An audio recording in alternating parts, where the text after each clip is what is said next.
Hey everybody, welcome back. Another week of Up North Journal Live. In between the raindrops. Did you bring the boat tonight? I swear it was one of those. It was. I saw on the weather today before I came over. It was literally 90 degrees, and then after the rain went through, JR said it was like 73. Oh, I bet. Yeah, everything died down right afterwards. But so, pretty wild. Man, did it come down or what? Right? Man alive. I don't think we got it as bad as you did, though. I think it might have been a little further north, up here by you, that got more of the rain. We got hammered up here pretty good. Yeah. Well, I thought it was going to be worse, but it didn't seem like it. But, it is Wednesday night, and you know what? Can't wait. Talking fishing again. Yes, we are. And maybe a little food plots towards the end, so...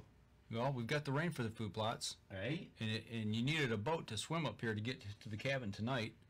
I don't know if the UNJ boat dock is flooded. We'll have to talk with Adam. We got him waiting in the wings along with our guest. So right, exactly. I tell you, it's. Are you ready to get this thing rolling? And we're into August. Yeah, where'd the year go, man? Yeah. It just flew by, didn't it? Right. Okay, here we go. I'm going to get the record going over here. Stand by. 3, 2, and 1. Welcome back to another episode of the Up North Journal, everybody. Host Mike Adams sitting in the cabin tonight. A little wet, a little warm, but things are starting to cool off a little bit. Hopefully, we are now less than 60 days away from bow season. We're less than 30 days away from early goose season. Absolutely. Here in Michigan, early goose season starts September 1st. And then October 1st, the bow hunting season starts. And I know. You said where'd the year go? Yeah. We are fast approaching fall. 2023 is just peeking around the corner. So well, there's that, and there's the football training camps are all starting. Yeah. So all the fall sports are starting to kick on. So here we go. Well, I tell you what, speaking of here we go, let's get into it tonight, and let's talk about the people who support us. Absolutely. How about we start with Buck Baits? I tell you what, folks, if you haven't been down to the brick and mortar store down in Sterling Heights at 15 and Dodge Park, make it a point to stop in at Deer Camp and see Julie over there at Deer Camp. And while you're there, you can check out the Buck Baits lineup they have there, and if you go visit their website at buckbaits.com, remember to use the promo code UNJ20 and you'll get 20% off your order. Easy cuts, I tell you what, they come in handy. Just about anything you want to cut with, man, use the easy cuts. We do. And if you want 15% off your order, if you go to easycutproducts.com, use the promo code UNJ15 off. You will get 15% off your order there. We talked to Lincoln last week. He is a busy guy, so if you want to get your Packer Max and get $25 off your order there, use the promo code UNJ25 at packermax.com.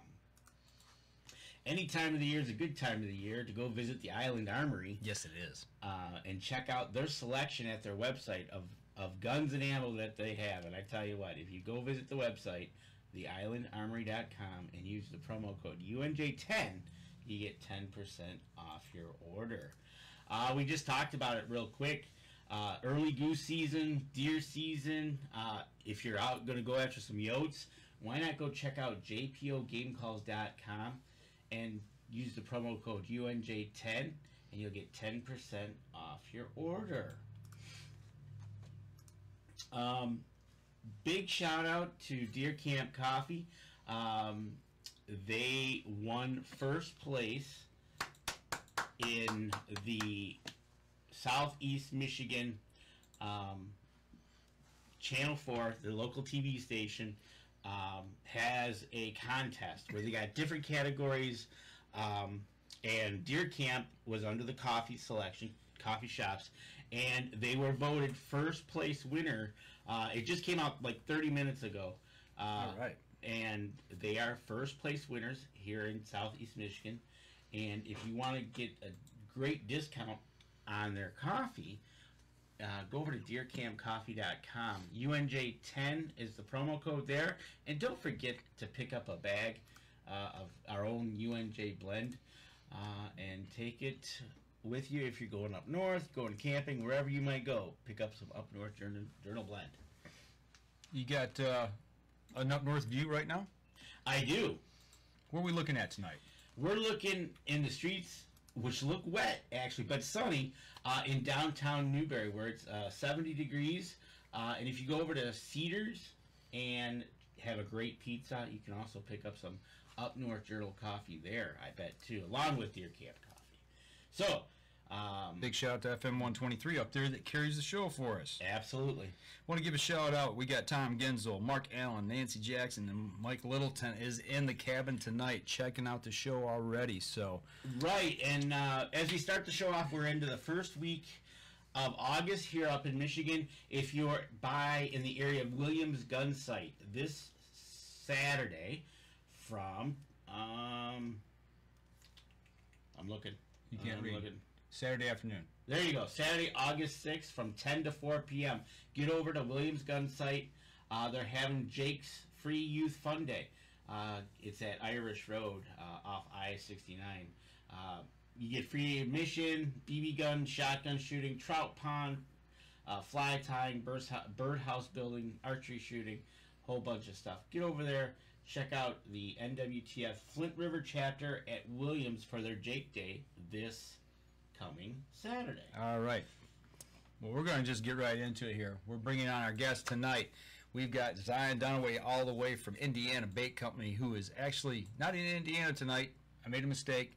We got Indiana on the graphic, but he is on the road. He is in Kentucky. How's it going tonight, guys?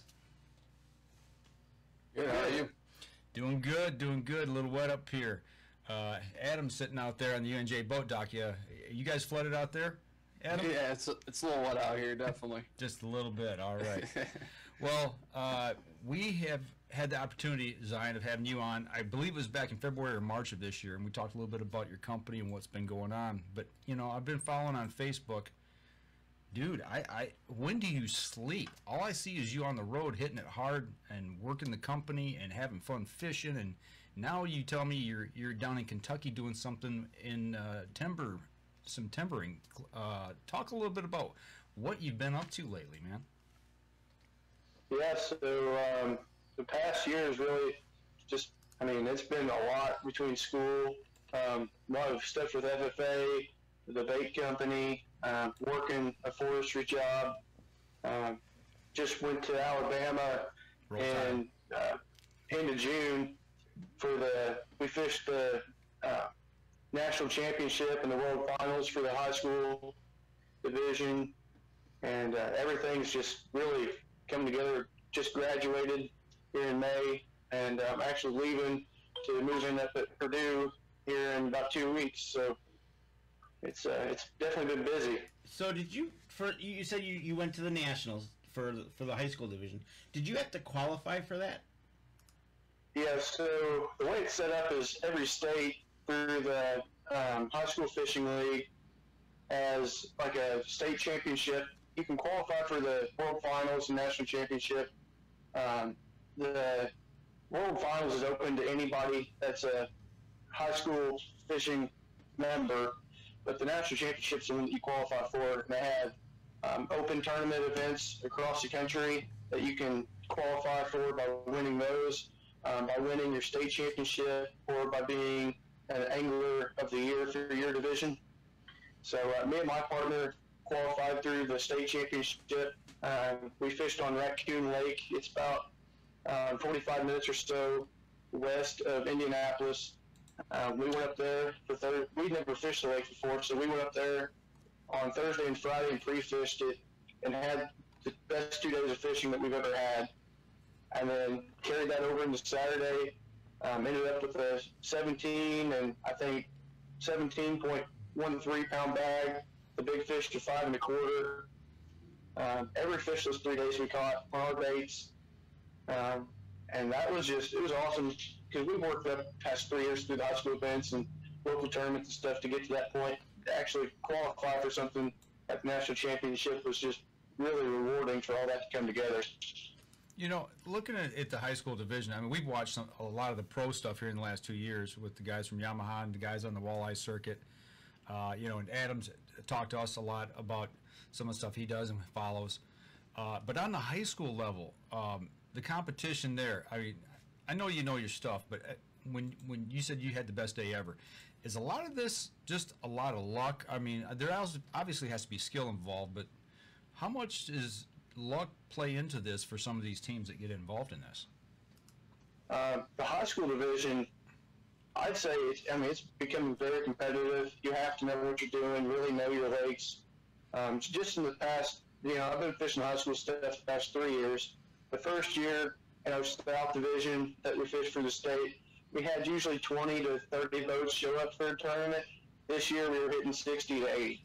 Wow. And, I mean, it's now a lot of the kids are spending their time on the water. They're pre-fishing, like for our state championship. I mean, I know personally there was several teams that were up there fishing for 2 weekends before, the weekend before that week, just to pre-fish. And it's getting to be so much more competitive that you really got to know what you're doing now. So it's the amount of growth it's getting across the country is huge. They've actually started the National Scouting Report for high school athletics has actually opened up a bass fishing section now where college coaches can go on there and look at scouting reports for the high school fishermen now. So it's really getting to be a big thing.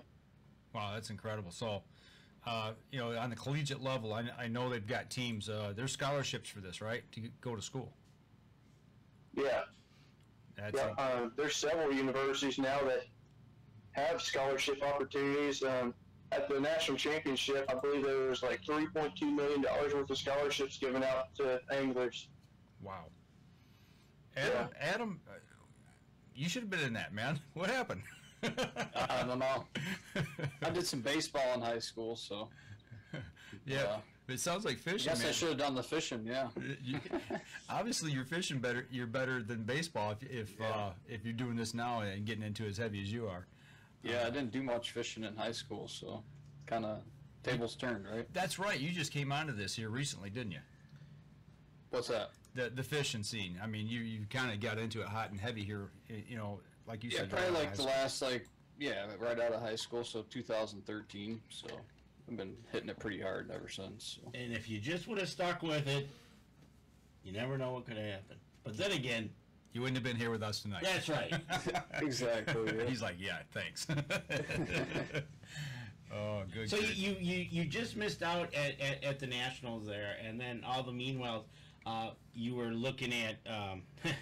Obviously, you're busy. You're down in Kentucky, but from there, doing the bait company all along, that's kept you hip and hopping and all along here, hasn't it? Yeah, really. We started that. It's actually here next month will be our official 2 years as an LLC, so that's kind of exciting. But I mean, that past 3 years, pretty much my whole life has been encompassed by the bait company and keeping up with it, and I'm just trying to manage everything kind of around that. But yeah. And now you're about to go off to Purdue University. Where are you going to be studying? I'm going to Purdue to major in forestry and then minor in urban forestry. Urban forestry. All right. That's almost what they would call an oxymoron, isn't it? I mean, Yeah. You think urban and forestry. Explain that. I mean, obviously, what I think when you say that, what I think of is, city parks and things of that nature and, boulevards that has trees on them. Am I right or am I wrong? Yeah, so the urban forestry sector, a lot of that encompasses, say that you got a tree in your front yard that leaks sap a lot and it gets all over your cars and stuff. We can actually inject a chemical into that tree that slows down the sap so that it doesn't get everywhere for you.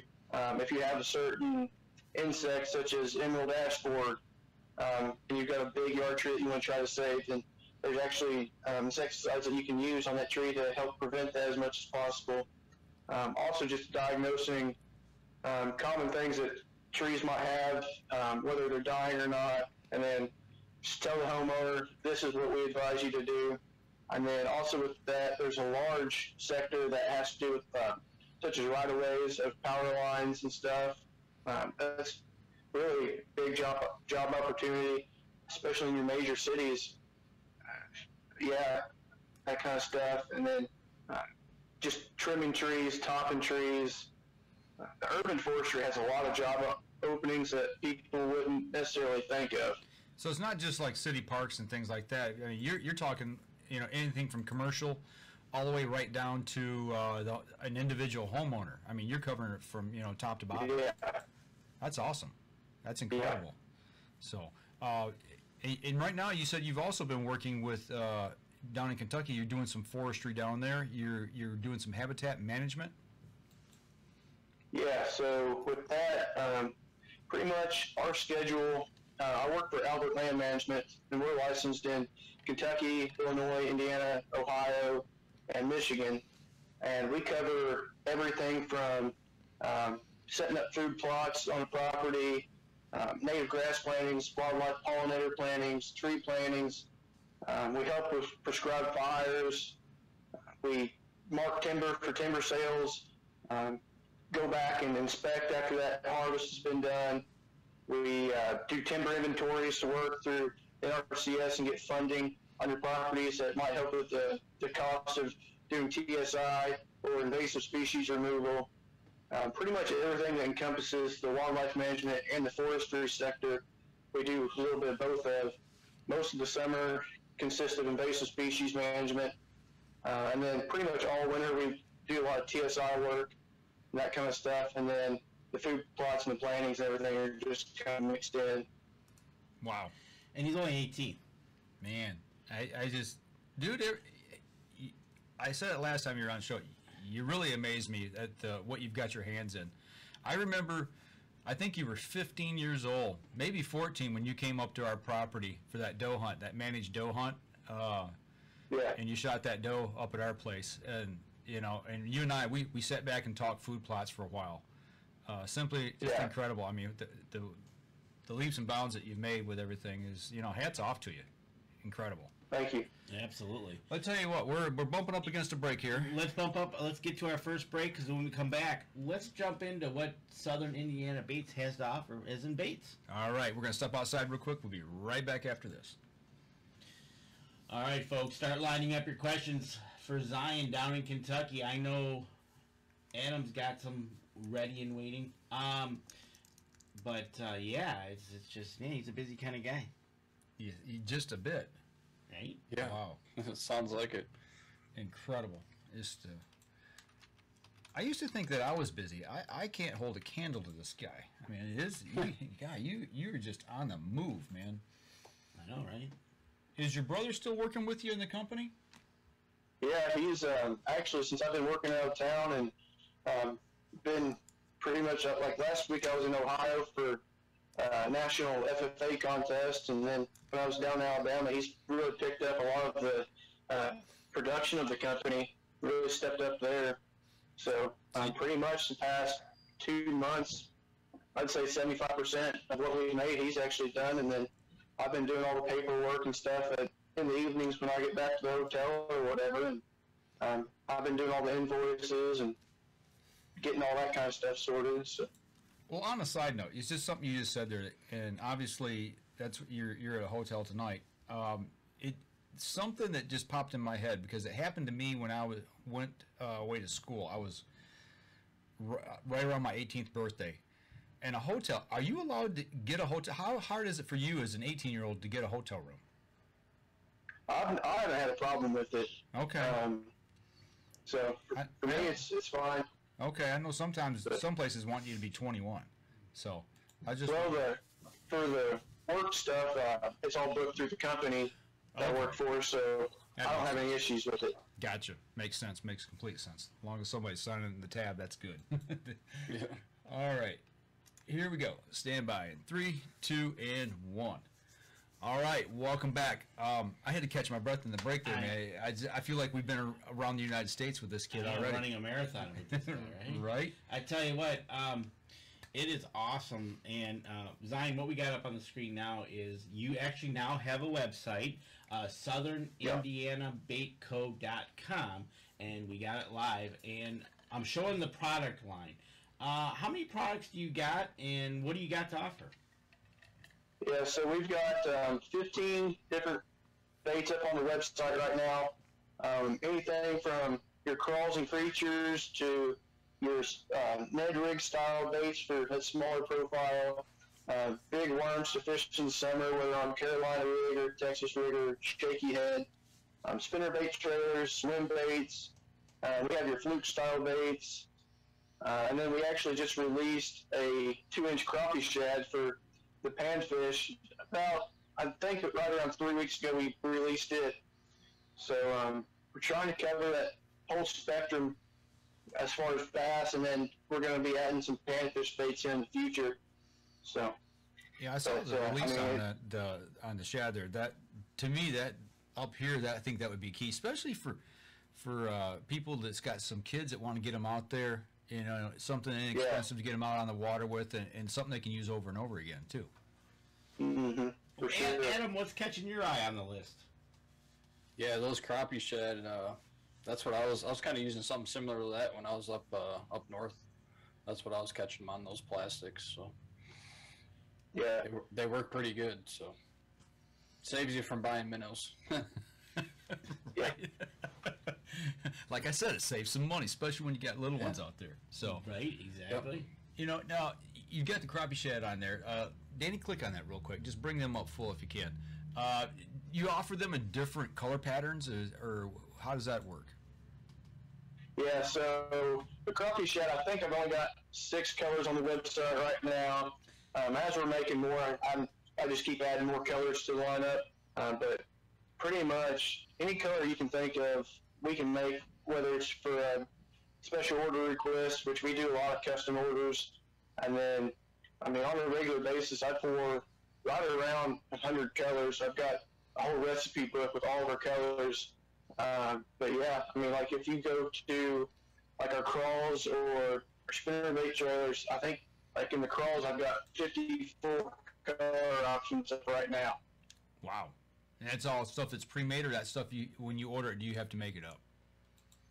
The way that we've got production now over the past year, we've got a new machine, increased all of our mold counts and everything, so a lot of it we're able to run a good bit of inventory for. As soon as you place that order, it goes out the next day. Some stuff, if we don't have it in inventory, I try to make it a keynote to get it shipped out to you within 5 days. So. And that goes for like even a special custom color order that somebody puts in? Yeah, even special color orders, all those I can make within 2 or 3 days, whether I'm home or if not, Xavier makes them. So you gotta like the color Pond Scum. Pond Scum, there you go. Or PB&J. Yeah. I like that. Well, what's the minimum order on a custom color? It depends on the bait. It's whatever comes out as a batch of plastic. Typically, it's 8 to 10 packs. Okay, gotcha. So, Adam, what are you thinking there, man? You're the fishing guy. I'm going to turn you loose here. Yeah, I mean he's got some killer baits on there for sure. Definitely would like to try some of them for sure. You got to feed him some cotton candy. Yeah. Have you thought? Are you ever gonna go down like the ice fishing plastic line, or are you just gonna stick with like open water? Or? like the microplastics and stuff. Yeah. Yep. Well, see, that's something that we've kind of looked at. Right now, it's not on the list, but down the line, it definitely could be. Just because down here where we're at, there's not really a market for it. We don't get hard water enough usually, and if we do, it's just for a couple weeks a year. So. Right. Yeah. For sure. For sure. Sounds a lot like us too. We just don't get enough hard water. We have to go pretty far north a lot of times because we just don't get the cold winters like we used to. Mm-hmm. Yeah. You know, and that's one of the things. Like you said, you said it was funny. You said ice fishing. I was gonna ask about going into like the bigger fish, like the pike, the walleye type baits. Whether it be, I can't think of the bait right now. Which one? What was the name of the one we were using? When the other night? Yeah, I can't remember the name of it. That the purple worm that you got out. Well, there's that, and then there's there was a wacky rig we were using. Wacky rig we were using. I can't think of the swimmer I was using. Oh, paddle tail? Yeah, paddle tail. Do you have anything like that? Oh yeah. Oh yeah, we've got a paddle tail swim bait. We've got the 3 3/4 inch. Something we're going to be looking at adding in the next year or so is a 2 3/4 inch, and then I've got a lot of guys that are wanting a larger profile too, in that 5 to 6 inch range. So those are stuff that we're going to be looking at adding right now. Just with me going to school and everything, we're kind of maxed out. So hopefully, as we get everything growing, where we can even up our production more, we can add those baits to the lineup. But those paddle tail swim baits, man, I'll tell you what, in like April and May, that's about all I could pour. I had so many orders for those 3 3/4 inch paddle tails. Guys were fishing all the way up in New York and Maine and catching smallmouth, and had guys out west doing it. Everybody around here was starting to throw an Alabama rig, and then a lot of guys down on the coast. We've actually got 2 guys that fish for redfish and sea trout a lot. That, I mean, they tear them up on them all the time. So there you go. That's what he's got his stuff lined up. Like you said, he's got some future stuff lined up going, possibilities, but he's got college coming up, so that's going to take a little bite out of his little time out of the business. But if he keeps it going, and sounds like they got a good plan so far. I tell you what, being in the plastic side of it, it sounds like, man, there's enough out there to go after, whether it be hard water, bigger fish, sea fish, ocean fish. Yeah, it's endless. Right. Yeah. Well, we're on some video right now from the other night. All 3 of us were out on the water here locally, doing a little bit of fishing. Looking at where we were at, Adam, and looking at what he has to offer, what would you recommend that we would have used on that lake versus what we had?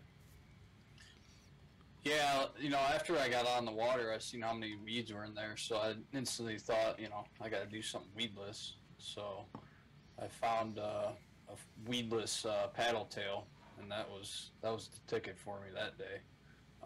But he's got that some of those worms would be really good, or even that crawfish would be really good out there. So just hook it up weedless. So any specific color you'd probably use going into August here, Zion, that you think would be, if you're going after, like we were on a lake that had just a ton of weeds because there's really no boats on it at all except a kayak. Was it? What was the water color? Was it pretty clear? What would you say, Adam?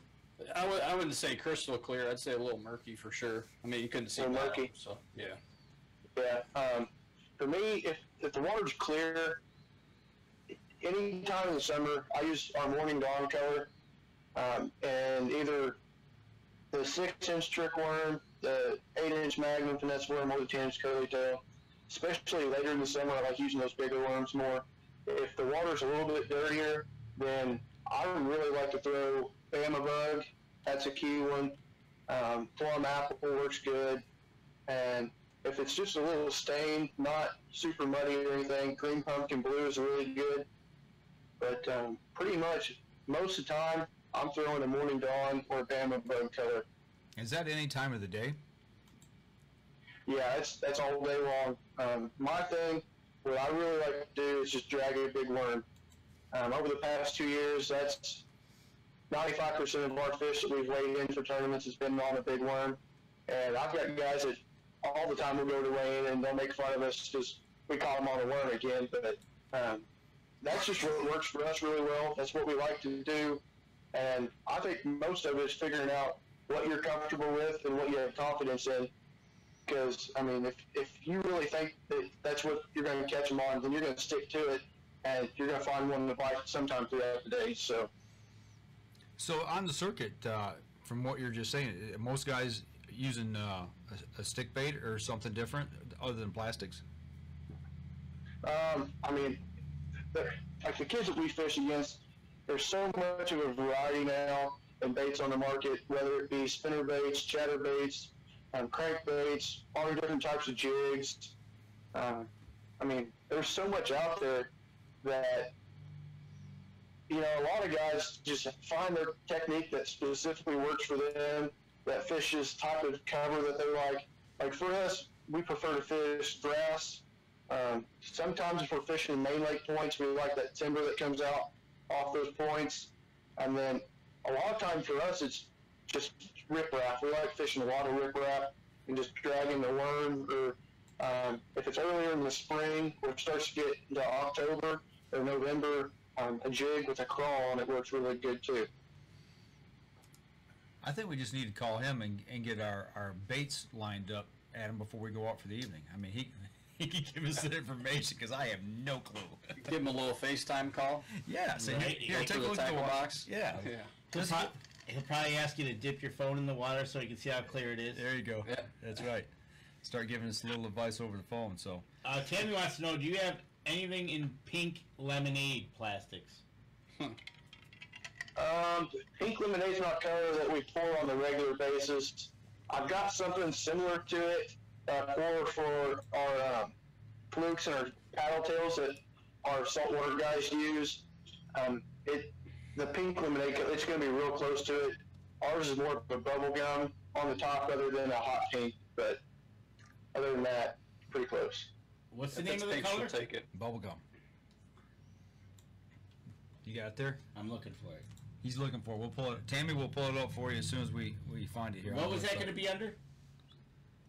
The bubble, I don't have it on the website Oh, okay. listed, but the bubble gum's just like that light pink kind of color, and then the bottom's a chartreuse.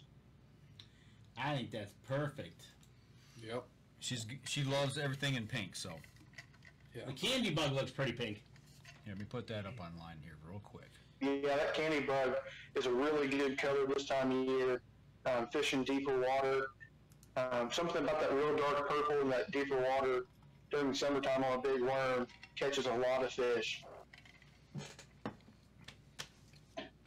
It's a mastery of colors. Well, that's what everybody always says. It just Right. depends on the color. Right. Well, even when we're out there on the big water, when we were out doing the walleye, whatever lure he had, it depended on the color of the day. Well, that's why he was calling around, and that he was whether it was pink lemonade, but it ended up being whites. Yeah. It's the same thing in ice fishing. Same deal. Color of Yep. the day. Same deal. Yep. And obviously it depends on water clarity. And I would assume depth, because the deeper you go, fish are deeper, there's less light, so it's got to be something Yep. brighter. Yeah, and like at depth, your different colors turn either white or black as it gets deeper. Okay. I can't think of it exactly. I think blue after 14 feet deep, and depends on your water clarity a lot too. But if you have murky water after 14 feet, then your blue just basically disappears and becomes a black.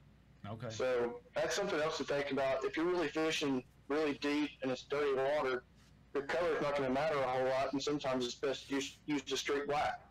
Okay. So, so with that being said, what are the fish after? Are they after the motion? Are they after the color? What are they thinking when they see that bait at 14 feet deep or whatever depth it might be coming through? What are they thinking? A lot of times, whenever you're fishing that deep, you're trying to find those underwater structures, whether it be a hump, or if you're fishing something like a river system, like your lakes down south, like Pickwick, Gunnersville, Kentucky Lake, all those that have current. What they're doing is they're setting up on those ambush points where that bait's coming past, and that natural forage is basically being pushed by the current. Another big thing down south is shell beds, which that's a hard bottom surface that all of your what are they called? It's all your planktons and stuff like that. They're set up on that hard bottom surface, and all that zooplankton and all those microorganisms bring all your bait fish. Those bait fish bring the predators, so it's more of just mimicking that natural forage, and it depends on what part of the country you're in, what time of the year it is, and your color plays into that too. So it's a lot of just knowing that body of water. And Tammy even says the barometric pressure, which we've learned as well, pushes the fish either deeper or higher in the water column as well, and temperature. So with what you had going on down at Nationals, did you run into a situation where you fished one day and it 180 changed to the next day? Oh man, that tournament threw us for a loop. That was, for one, we fished Chickamauga, which is on the Tennessee River chain. We fished it twice before, but both those times were early spring, so that shallow bite and fishing those pockets of more of your grass and stuff that we normally do back home was, worked pretty decent. But when we went down to Pickwick, it was, end of June. So on those bigger lakes like that, your fish move out deep for the summer because that's where your current flow is. It's bringing all the bait, your cooler water. Pretty much everything pushes those fish deeper. So when we went down there, we tried fishing the shallow cover that we're used to, and just it wasn't working out. So we ran up real close to the dam, and first cast we had a big football jig with a crawl trailer and caught a 4.5 pounder. And then we went up about 100 yards, and I started throwing a real deep diving crankbait. It was running 16 to 18 foot deep, and I caught a 5.5, and there was a whole school of fish with them, and every fish in that school was over 5 pounds. So we did that, and we were like, okay, well, this is a pattern that we need to be on come tournament day. And then our second day of practice, we fished the opposite side of that bank, and we had a limit of 3 fish for right at 10 pounds in the first 2 hours. So we really thought that the pattern that we had was a winning pattern. And then come tournament day, we couldn't catch a fish on those spots. So we completely scrapped what we'd been doing and just went and fished riprap like we do back home. And what it was it went real shallow and then dropped off to the main river channel. So those fish that were down that main channel would come up to that riprap and feed on any bait that was right there. And that's how I actually ended up catching a keeper. And then I caught that fish that went for 6 pounds and 14 ounces. So, that was my biggest fish I've ever caught on public water. Man. And, I mean, it was the stuff that we were fishing the first 2 days that we really thought was a winning pattern completely went away. And a lot of that has to do with the current, because on those lakes, it's all, they pull current through those, they've got those dams where the barges come in and out. Mm-hmm. So when they start pulling that current, that's when all your fish sit up deep, because that's where all that bait's pulling down that main channel.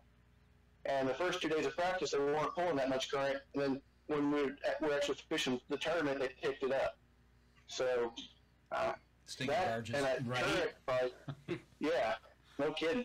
That current bite can just turn on in an instant, and you can catch a limit of fish in 15 minutes, and you might have fished those same fish for 5 hours, and they just weren't fired up and ready to bite. So, what were they were running barges, through like a lock system, raising and lowering in the water? Yeah. So when they were filling it up or running downstream, then that's when it was pulling the current, when they were letting those things in and dumping that water. Well, they've got, it's all power generated. So at certain times of day, whenever that area of the country needs more power, they pick up the generators in the dam system. So typically between, it depends on the week too. Some weeks they pull more current between 10 and 2. Some days they don't start really pulling current until 2 to 4. But they've got the charts that you can go on the TVA website and look at each levee and see when they're going to be pulling how much current throughout the day. So. Wow. The temperature in the south and the energy use now dictates when you go fishing.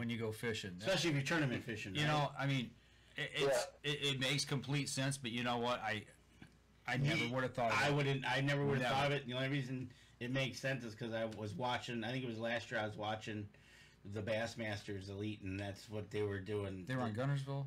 I forget what they were at, but they were doing that. They were by the damn thing, and they were letting the water through, and then they'd zip up in there and start fishing like mad. And that's crazy. I know, right? Yeah. So, but I tell you what, we're coming up onto our second break, and when we come back, we'll continue our discussion with Southern Indiana Bait Company. All right, we're going to step outside. We'll be right back after this. I never would have guessed that. Weatherman, now you gotta look at the power. Yeah, When they're running the dams. that's incredible. Did you know Yeah, that? it was. No, I didn't. No. Yeah, it was a completely new thing for us. I mean, going into it, I'd looked at maps a lot and kind of studied the depth changes and where those points would be that the fish would set up on, but I didn't really understand how much of a factor the actual current pool would be. I don't, I'd always heard people talk about it, but until you go and experience it, it's you don't really get the full grasp of it. Wow. I guess that's so. a new one. That's the first time I've heard of that. But we don't experience that really up here that I know of. Well, I mean, there's a couple spots where you might be able to, but I don't know if it's like that. Would it be like that over there in the Mississippi, up in Minnesota, Wisconsin? I betcha, yeah. Over there. They were fishing the dam systems over there for their walleye, weren't Yep. they? Okay. All right. Yeah, the only time I ever really fished current was on the Saginaw River ice fishing. So And there is current there. yeah, but you can get out of it. You can get in those those pockets where you're really not in much current. So yeah, that was wild. The first time I ice fished on Saginaw, it scared me to death actually, because there was guys out in the middle. They were sitting on about 2.5, 3 inches of ice, and I'm like, there's no fish worth that, especially on moving water. right. I remember sitting over top of my hole on a bucket or a chair or something, and I heard the ice crack. It was 9 degrees, so it was making ice. It wasn't because the ice was coming apart, but it started popping, and I watched the crack come across the ice and went right through my hole underneath my chair. The pucker factor was very high at that point. Yeah. To say the least. Yeah. But yeah, fishing on that current, it's really odd. Like you said, Adam, you drop your lure down, you got a sinker on it, and you wait for it to hit bottom, and you see that line like go out of the hole towards the direction of the current, and you'll be fishing 30, 40 feet down river, literally. So Yeah, I know he was mentioning you can check data. So I mean, before you go out fishing, you can check the current on the river, see if it's even worth going out. So makes sense. Yep. So Adam, with that case, high flow, low flow on for ice fishing on Saginaw, what would you prefer? On the river, low flow for sure. Okay. Yeah, if it's ripping, you won't see many people out there. Okay. It's just hard to fish. It's Too hard to you're fish it. fishing with a ripping wrap or whatever heavy bait you got. Okay. The stronger the current, the bigger.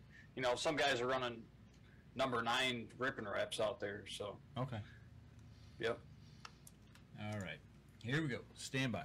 3, 2, and 1. Welcome back. Third segment of the show. And if you're on Facebook, obviously watching us live, go on over to Southern Indiana Bait Company. Their web page over there, or their Facebook page over there, and you can check out. They got pictures of fish that they've caught.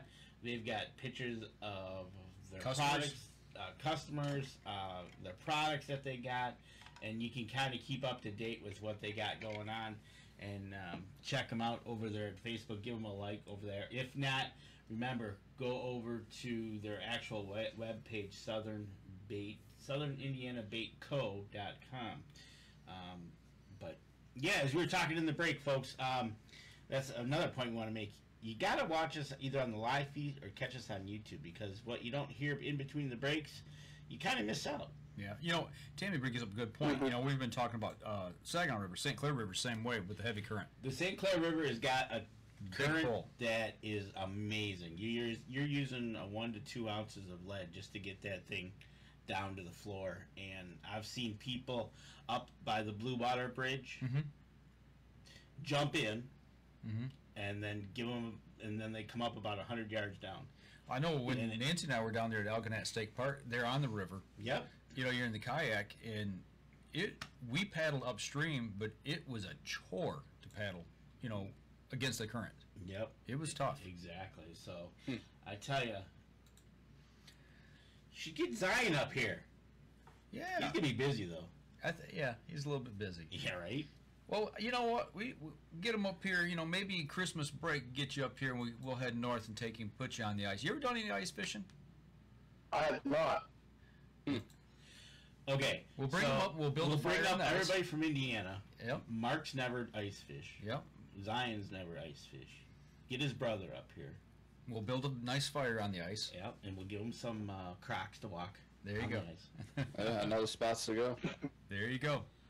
Is that something we could get you to do if you had time? If you had time? Yeah, for sure. Okay. Yeah. You know, I remember we brought some boys up from Kentucky and Alabama, and they'd never been on the ice before, and it really freaked them out. Especially, like I said, people building a bonfire on the ice, it kind of throws them. They're like, what? It's like, Yeah. Yeah, wait till you see a car on the ice. That'll really throw Or, you yeah. off, too. or when we were up on Houghton, the plane landing on the ice. That was Yeah. pretty good. Yep. Like, really? all kinds of good stuff. But when you're on 28 inches of ice, you feel a little bit better, Yeah, and you got to put an extension on the auger to get through the ice. right? So, all right. So, where do we go from here? What do you guys want to talk about? What you got, Adam? So how did you actually learn how to make your baits? Did you just teach yourself, or did someone actually teach you how? Yeah, so that kind of, I'll start from the very beginning. What happened was our high school started fishing team, and my brother had actually started airbrushing hard baits and stuff. So he was kind of doing that as a hobby, and I was like, man, it'd be cool to make my own baits too. So I started watching YouTube and just watched for guys who were doing it. Probably did that for 3 or 4 months, just watched videos and kind of learned the basics I would need. And, I was like 15, so I bought $200 worth of stuff, just a couple of your single cavity molds. Probably start out with 5 colorings, 5 or 6 different kinds of glitter, and a really small injector. And I bought a gallon of plastisol, and just started kind of doing it, trial and error, figuring stuff out. And then kind of when COVID first started, I thought it'd be cool to start selling. So I made an Instagram page, just started posting some pictures. And to be honest with you, they didn't look very good at the time. So I don't know how people ever wanted to buy them, but it just started picking up and had more guys interested. And kind of that summer after that, I told Xavier, I was like, hey, this is something we might be able to turn into a business. So me and him went in 50-50 on it and just kind of upgraded a little bit here and there, and really started getting really good at it. All of our colors started looking really good. We upgraded our molds to higher quality, and then in September of 2020, I actually got an LLC for it, and then coming into that fall and winter, the teacher that we had that actually started the bass fishing team at the school was like, hey, there's this entrepreneurship competition that you guys should enter, and it was only high schoolers, and he was like, you need to come over to the class one day, and I'll show you some stuff about it. So I went over there one day after school, and he told me about it. I was like, yeah, that'd be pretty cool, but I don't know. And he said, well, I've already signed you up, so you're doing it. And I was like, okay, great. And from there, we entered that competition in January. We did your first thing was just do a 2-minute video on your company. And so I did that, and really didn't expect anything to happen out of it. And they were like, hey, you guys have something, so you're going to go to the regional competition. And we were like, oh, okay, great. So at the regional, we had to put together a 5-minute business pitch, pretty much, write a business summary. What else was there?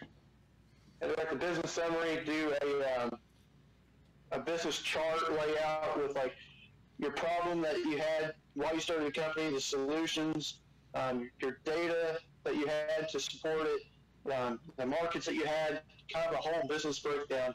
So we did that, and we actually won the regional. And so from that, we got $2,000 to invest in the company, which was awesome. And then we went to the state competition, And this was out of like 800 and something teams throughout the state of Indiana entered. And lo and behold, we went through and we actually won the entire competition, which gave us $20,000 more for funding of the company. We got scholarships and stuff through it. So with that money, we started buying all of our stuff in bulk, upgraded our molds even more, bought a shooting star machine, which keeps all of our plastic heated, keeps it at a constant temp, stirred and everything. We pull with the injector straight out of the pots to inject in the molds, sped up the whole process, and that's kind of us where we are today. It's kind of funny to think I started out with, 2 or 3 molds in 5 colors and a gallon of plastic, and now I'm ordering plastic by the 55-gallon drum. Yeah. So, it's crazy, the whole journey, and it all just started because we had a high school fishing team. Yeah, that's pretty impressive, man. Definitely, hats off to you for doing that. That's pretty sweet. Thank you. And doing something that you love, it starts out as something to do. We all learn to fish or hunt or whatever. It's a passion, and all of a sudden you've got a business. And now kind of like what you did on the hunting side. I mean, now you're into the forestry part of it. Yeah, I mean, really, both the careers I've got through the bait company, I'm doing what I love to do. Get to go out and fish. I mean, anymore to go out and fish for me is kind of like work because I'm still doing the marketing portion of it. I'm always meeting guys at the lake at tournaments and stuff. And then if I'm not doing that, I'm doing wildlife management or forestry work. And really, I get to come out here and do what I really enjoy, which is awesome. Do you still have all your stuff at home working out of the house? Yeah, so pretty much the whole garage is now taken over. The kitchen table probably 70% of the time. The living room is full of totes for inventory. The computer room is now my office. So, yeah. So you kicked your parents out of the house? A little bit. Do you ever get tired of doing this? Did it ever get overwhelming? Or you say, man, I wish I just had some time to do what I want to do, or is this really what you want to do? I mean, are you still having fun at it? Yeah, I mean, I still enjoy it. There's definitely times where, like, especially with school, I, get home from school and immediately do my homework for an hour or two. Now I go out and make baits till midnight, 2 in the morning, go to bed, and, I mean, it's tiring, but I can't say that I've really, I've gotten to where I don't want to do it, always for me, I've looked forward to keep growing the company and just seeing how far we can take it. So that's awesome. I know, right? When you can do that, it's just that's what everybody dreams of doing a job. No matter how hard it is, that you'd really love to do, and you just want to keep pushing. It shows the passion that he has for it, right? Absolutely. Yeah, and being so young, he's got a good handle on it for sure. So, well, I do believe, looking back, we talked earlier, Mom and Dad keep their feet on the ground and help in that aspect as well. But obviously, Zion and his brother Xavier are the ones that are actually physically doing it now. And it sounds like when you're done with school, you're probably going to get kicked out of the house to get your own building. That's right. Yeah. Go rent a place and build your own. Yeah. So how is this going to work when you're in college? I mean, you're going to be away. You're going to be at Purdue. Is your brother going to be running the company back there? Yeah. So he's going to be a junior this year in school. So he's going to still do all the production stuff, and then I'm going to come home on weekends and help pick up slack if I need to, or if he gets behind any. And I really think between the production that we have now, the current inventory that we have in stock already, and me being able to come home on breaks and stuff, that we'll be able to keep everything running just fine. Okay. So it's good. It's a good plan. Obviously, you're planning for your college days, and eventually in 2 years when he moves off to college. How far are you away from Purdue? It's about 2.5 to 3 hour drive. Oh, okay. A little bit of a jaunt. Yep, further than I thought. Yeah.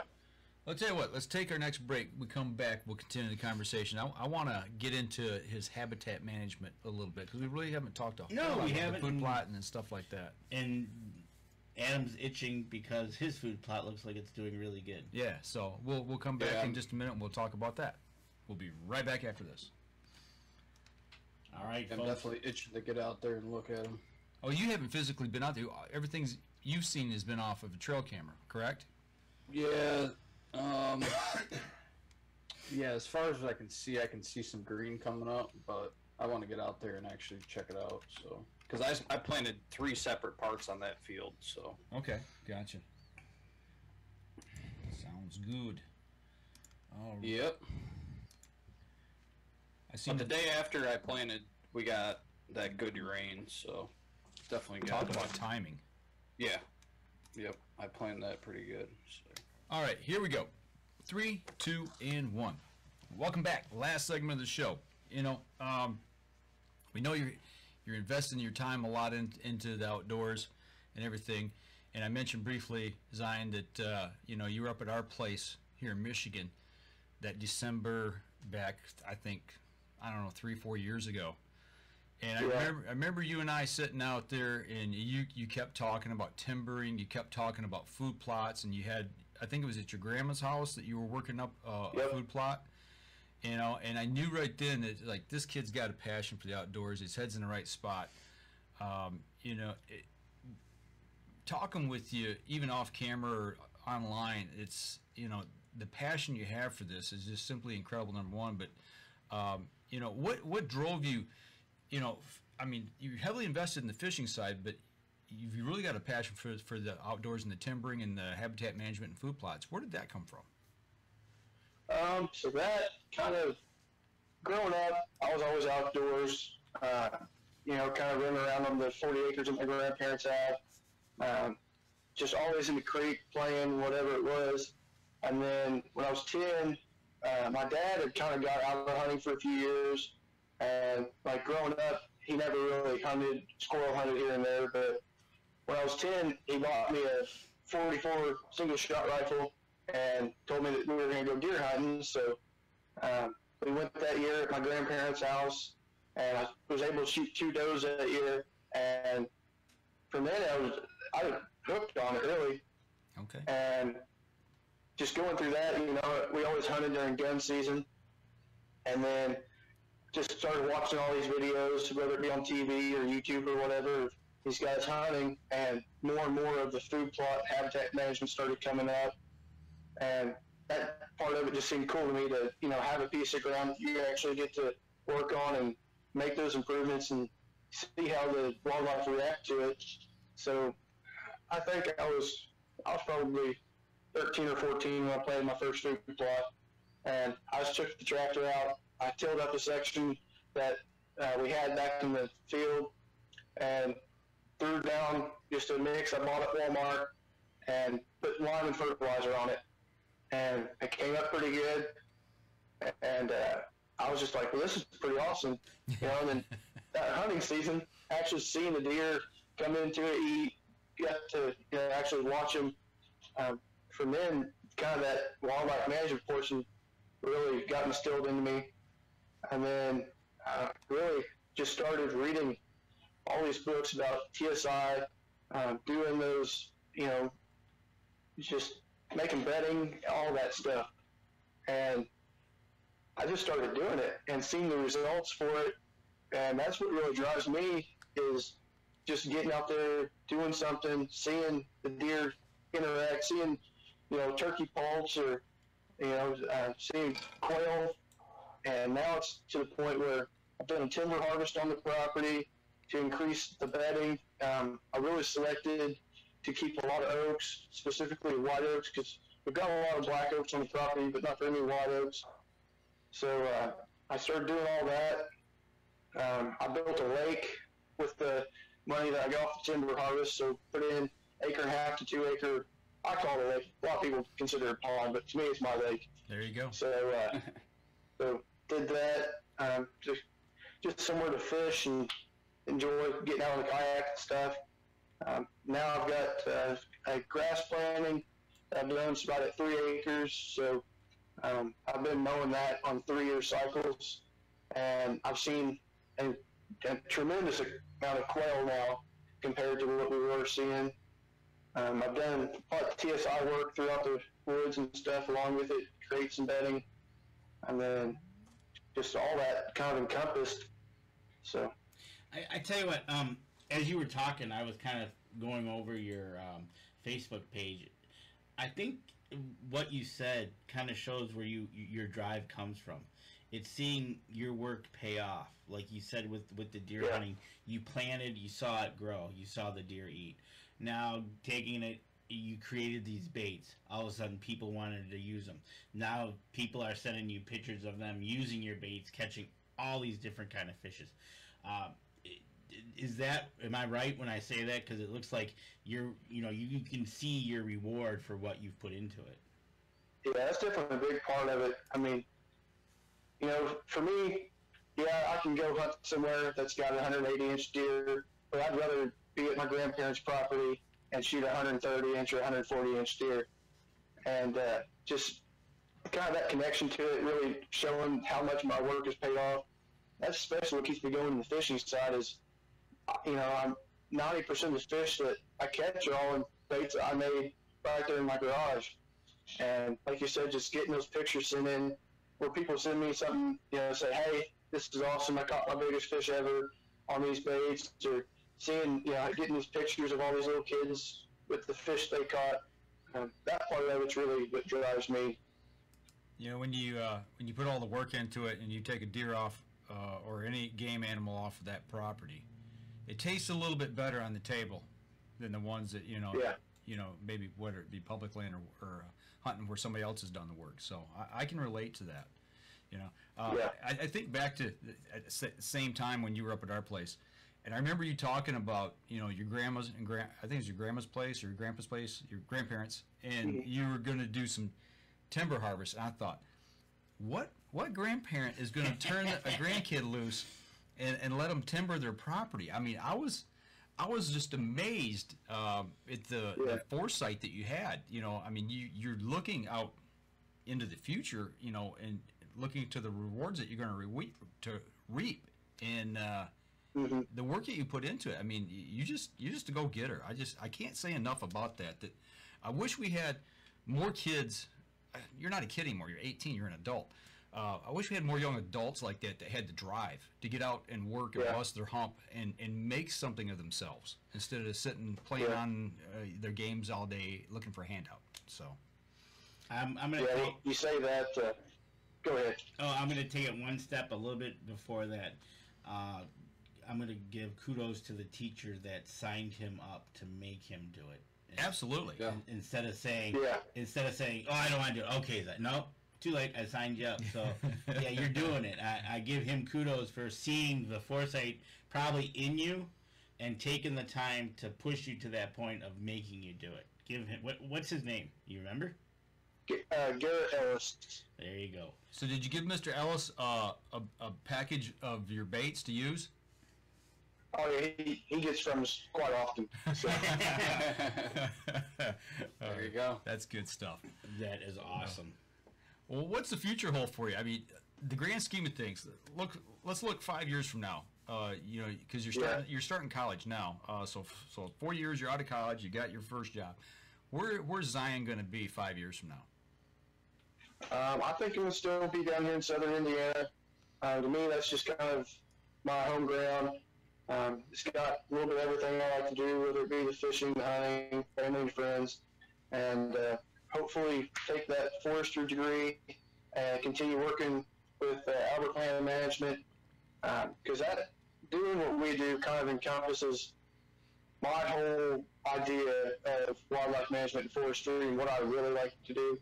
And then alongside that, continue to run the bait company and just be able to turn my passion for hunting and fishing into two careers that I can continue to do. Do they have a website? Yeah, it's Albert Land Management. Call that up, Danny. I want to see what they've got to offer there as far as services and things. Let's give them a shout out, especially since they're putting you to good work here. So you using their name. So let's give them some kudos here. So are you going to be running the company in 5 years? You think, possibly, or running a crew? Probably running a crew. next summer, my job kind of this year at Purdue is to find a couple of interns to come work with us next summer, and maybe run my own crew next year. So, with all that going on, and everything going on with the bait company, are you and your brother looking at possibly hiring some friends part-time to help you out there with the bait company? Yeah, it's something that we're probably going to have to do, just to help keep up with packaging and everything. We'll just have to see how it goes, really, and I mean, really, our sales are jumping more and more, really every month. So as we grow, we'll probably have to hire some people part-time or maybe somebody full-time in the future. There you go. Does he got a website? Yeah, what was the website again for the land management? Albert Land Management. Albert Land Management.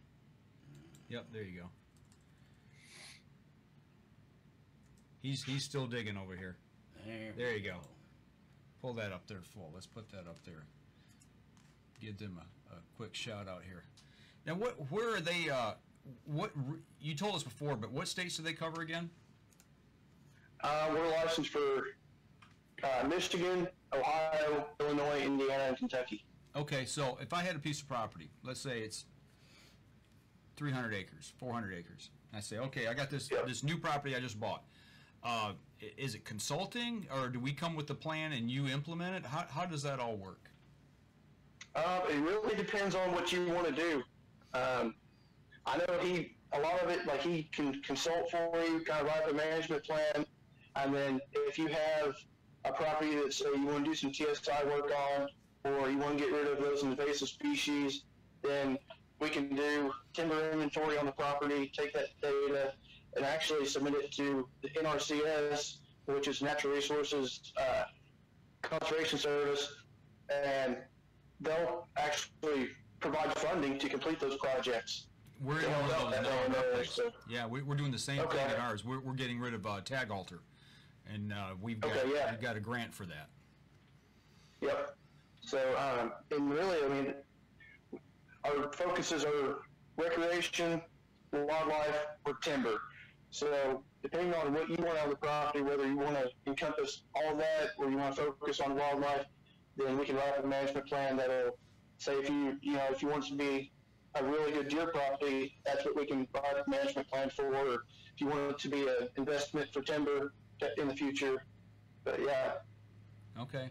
Are you seeing a lot of people or more people now here in the last, well, I don't know, how long have you been doing this? 3 or 4 years now with this company? 2 years? How long have you been involved with it? This would be my second season working with them. Okay. I'm just wondering out loud if we're seeing more people leaning towards that timber management, because I know up here in Michigan, it's really hard to get private landowners to cut timber.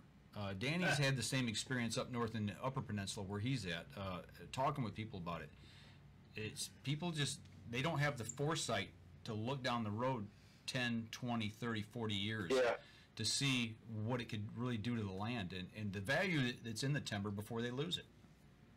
Yeah, I think a lot of that has to do with public opinion and really what is pushed on the news and the media. So much of it's pushed that, cutting trees is bad, and I think the best thing is public education on it and just showing those landowners, whether it be for timber or wildlife, how much of an impact it can have to do, whether it be a small-scale harvest, doing regeneration openings, creek bedding. I think the best thing is to have a property that you've done management on and be able to show somebody this is what it looks like, 10 years down the road or however. But I think the biggest thing is just showing that and having them see it in person. Right along with that, and you had mentioned it earlier, prescribed fire. That's another one. I've talked to a lot of people in the industry I work in the media, and people, they're talking about the California wildfires. They're so bad out there. Can't believe all this.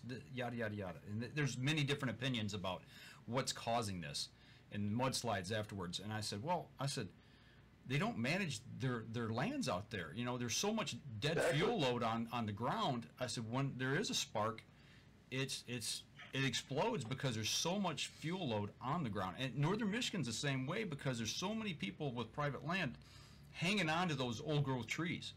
I'm not saying there's not a place for old growth, but if select cutting, like you said, opening up, getting that sunlight to the ground, opening up new stands and things like that, I think it's so important to educate that, and I really hope that you know, people of your age group can start to understand that, and I hope you get to spread the word of that. You know, I think it's important. Well, I mean, a lot of the thing is old growth, you know, 200, 250 years ago was completely different from what it is now. I mean, everything that we've done over the past 2 or 3 centuries has completely reshaped the forest, and we can't think of how it was back then because those, you know, a tornado, a hurricane, a wildfire, whatever it was, would reset that forest. And now so much of it has been to prevent those natural wildfires and stuff. So like you said, now there's so much fuel sitting there from where we prevented it for decades that everything just goes up. Exactly. But, well, we're coming here to the end of the show. Adam, do you got anything you want to ask Zion before we let him take, I think, a rest for the rest of the evening? I think Mike stole my last question there. Future plans for him. Well, he's got a bunch of them, and I'm sure we're going to be in touch with him. Yeah. And we're going to... Sounds pretty exciting. Well, there is one question here from one of our listeners. Tom Gensel asks, is there any spare time in the day for you at all? You know, not really. Even like if I was in school, if I wasn't sitting there doing work, I was returning emails in classes or getting orders ready, sending tracking numbers. I was always doing something. Did your teachers know that? Oh, yeah. Yeah, I mean, I'm not going to lie, there's a couple of nights that I would have so many orders that I would email a teacher and I'd tell them, hey, I'm not going to have this assignment done by tomorrow. And, you know, I was lucky enough, we had teachers that understood and supported us that we could get with it, you know, we could get away with it a few times to put off an assignment a day or so if we needed to. But, you know what? For me, it's pretty much all day, every day. I think, you know, correct me if I'm wrong, but, I mean, where you're located, how far are you from Bloomington? About an hour. Okay, so you're down in the southern part of Indiana, obviously the name, Southern Indiana Bait Company. I'm from the south. Things down there, especially with school, people down there tend to understand things like this, I think, a little more than what it would be if it was a city school, so to speak, a big city school. Yeah. You know, there's a little more forgiveness. They see the hard work and what kids are doing to try to better themselves. I think there's a little more leniency there, or tolerance for things that maybe, hey, I'm going to turn this assignment in late because, you know, I'm out here cranking, trying to keep the company going. You know. Absolutely. Yeah. So, well, man, it's been a pleasure having you on. I'm glad that you were able to take an hour out of your busy schedule. We appreciate you doing that because Absolutely. you're so fucking busy. You know, so. I appreciate you guys having me on. Well, we look forward to seeing you in a couple of years, in 5 years, in 10 years, and seeing where you and your brother are at. Because I just think the sky's the limit for you guys, the way you guys go after it. So, you know, tell your brother we said hello. Sorry we missed him. Obviously, you're on the road taking care of business, and that's where we caught you tonight. So, we're going to wrap up the show now. Hang on with us after we're done here. We'll chat with you for just a second, and then we'll let you go. But for everybody who's listening to the podcast portion, make sure you go over to iTunes, give us a review over there. That helps our supporters, and that help us out. So also, if you would, share the show, give us a like, follow, share on social media. Go over to Indiana Bait Company, Southern Indiana Bait Company, and give them a like, follow, share on all their social media as well. And check out their website. Once again, Danny, you got that up there? SouthernIndianaBaitCo.com. Get over there, check it out. Go check out their catalog of stuff. I'm sure they're going to be adding more as everybody does to their website. They just keep adding. And, you know. Absolutely. If you got any ideas, I'm sure he'll be happy to hear them on Facebook, you know. So give him a shout. Give him a shout. And for everybody who is watching the live stream tonight, make sure that you give us a like, follow, share as well, and do the same for Zion's pages as well. Next week we have the return of the Omen from PSE. That's right. They are bringing the Omen back. They brought it back. So and we're gonna talk with PSE and see what's new about it. All right, so make sure you tune in next week. Same time, 7:30 right here on Facebook next Wednesday night. Adam, hang on with us. We'll talk with you as well right here after the show. But for everybody, we appreciate you tuning in tonight, and we will talk to y'all next week. Y'all take care.